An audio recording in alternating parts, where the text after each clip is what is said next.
Sydney is actually, it's not super extreme. It's a lot like Southern California. I grew up in Southern California, and that's the most I can liken it to. And you get rain, and so when you're on your bike in the rain, I think that's the most extreme I got, just showing up on a door like with water in your shoes and just drenched. But that didn't happen all the time. I know in a lot of missions that's like a daily experience, but that didn't happen a lot of the time. Weather's pretty mild, so. I think a skill that every missionary learns how to do is how to connect with people, probably more so than they did before their mission, and how to talk to people and get to know people. Other random skills, how to put down a lot of food, like I talked about a little bit earlier. Eat a lot of food. It is a skill, and there is a technique to it, I feel like. So you don't want to starve yourself before you go in, because then your stomach will shrink up and stuff, and so you'll eat a lot at the beginning, but then you'll start getting full faster.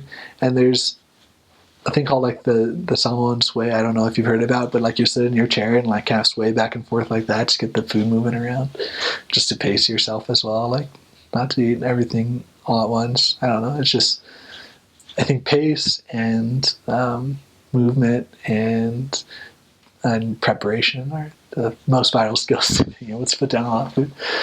Another skill, I don't know, I spent a lot of time on a bike, so I mountain biked a lot as a teenager, but being able to transfer that into riding on the roads and to being wary of cars. I think just to be compassionate, I think is one of the biggest ones, to understand that people have their trials and that are different from your trials, and that might be hard to understand, but it's something that you need to understand and be willing to be charitable and loving towards them. I think I shared earlier about that raw lamb. I think that was probably the biggest, like the thing I had to like get through my mind most. Another thing is a Tongan family was eating like sea anemone, and they warned me not to eat it, that a lot of people didn't like it, but I was like, oh, I'll try it. And it was that, I think that was the most disgusting food I ate. And sorry, I don't mean that to be offensive, but I think it's generally considered a pretty rank food, but it's kind of like if you go to the beach, like on the rocks, there'll be like sea anemones like attached to the rocks, and they're kind of this like the way it was served was kind of like an almost soupy form, but just very not jello like, but just a really weird texture, slimy and not tasting. I don't know. It just wasn't very good. So we were walking. And he was a member of the local gang there, but he walked past us and he had like this big like cut along his arm. He's like, "Elders, my wife just stabbed me, and the cops are looking for me. So if they ask you, just don't tell them you saw me." That was just kind of a fun, like, it happened so fast, and then he walked away, and we were just like, "What just happened?" And then we walked, and there's like cop cars patrolling like up and down the street. We never got stopped. Anyway, actually the first like 6 months of my mission were really hard. We didn't have much work. There wasn't a lot going on in the area. We didn't teach a lot of lessons. We didn't have any baptisms.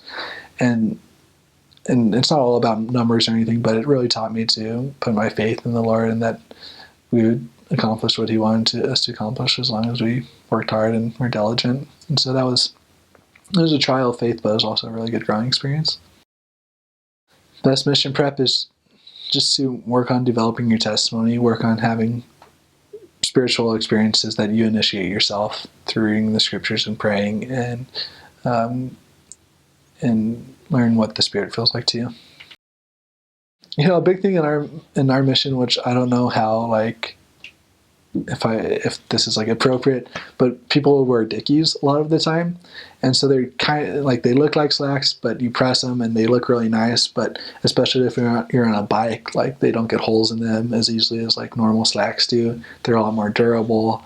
They don't get dirty as easily. And other than that, I would always tell people to bring like one nice suit. In our mission, you recommend is to bring 2 suits.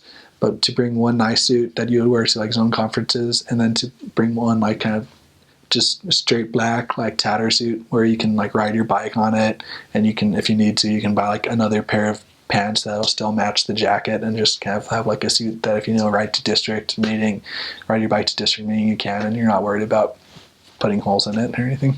Pack light, like you gather a lot of stuff on your mission, and that stuff is going to be more important to you, especially in Sydney. Like if you need another white shirt, you can go out and buy another white shirt. Like they're all, there's things available to you.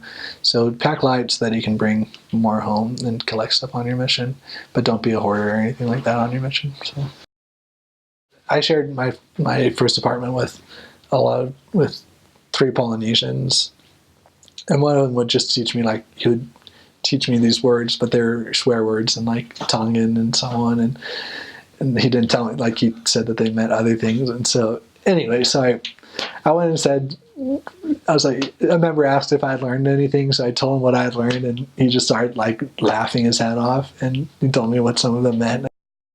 A lot of the funny moments were just making light of the things that happen throughout the day, whether you like get caught in a rainstorm on your bike, just to have fun with it. One kind of funny one was, this is kind of like a classic missionary dog story, but we walked into the guy's yard and he had like a huge dog. I don't even know what kind it was, but it was big. And as a side note, in Australia, people keep dogs.